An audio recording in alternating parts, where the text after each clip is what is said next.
हर हर महादेव। मेरे चैनल मंदिर दर्शनम में आप सभी का स्वागत है। अगर आप मेरे चैनल पर नए हैं तो मेरे चैनल को सब्सक्राइब करें व वीडियो पर कमेंट अवश्य करें।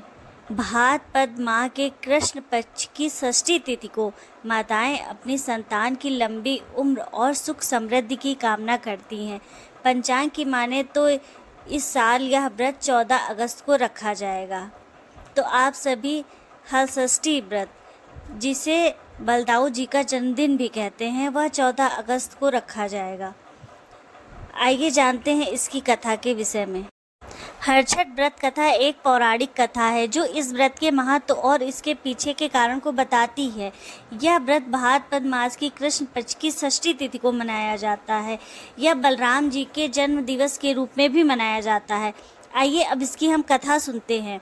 एक ग्वालिन थी जिसका प्रसव काल अत्यंत निकट था।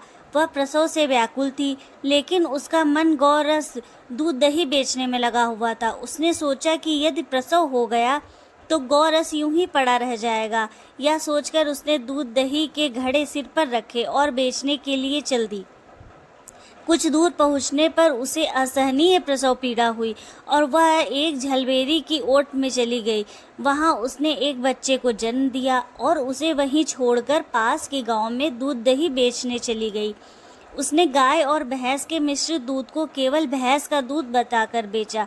उधर जिस झलबेरी के नीचे उसके बच्चे को छोड़ा था, उसके समीपी खेत में एक किसान हल जोत रहा था।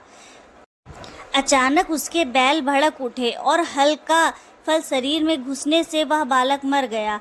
किसान ने हिम्मत और धैर्य से काम लिया और झलबेरी के कांटों से ही बच्चे के चिरे हुए पेट में टाके लगाए। जब ग्वालिन दूध बेचकर वापस आई तो उसने देखा कि उसका पुत्र जीवित अवस्था में पड़ा है। इस चमत्कार को देखकर ग्वालिन भी अपनी गलती का एहसास हुआ और उसने कभी झूठ न बोलने का प्रण लिया। इस प्रकार से हलछठ व्रत की कथा समाप्त हुई। हरछठ पूजा, यह व्रत पुत्र की आयु, स्वास्थ्य, सफलता के लिए किया जाता है। इस दिन गाय का दूध और दही का सेवन वर्जित माना जाता है। व्रत में महुए की दातून करनी चाहिए और सतनाजा जैसे चना, जौ, गेहूँ, धान, अरहर, मक्का और महुआ के फूल चढ़ाए जाते हैं। पूजन के बाद प्रसाद बालकों में बांटा जाना चाहिए। आइए अब जानते हैं इस व्रत में हमें क्या खाना चाहिए और क्या नहीं।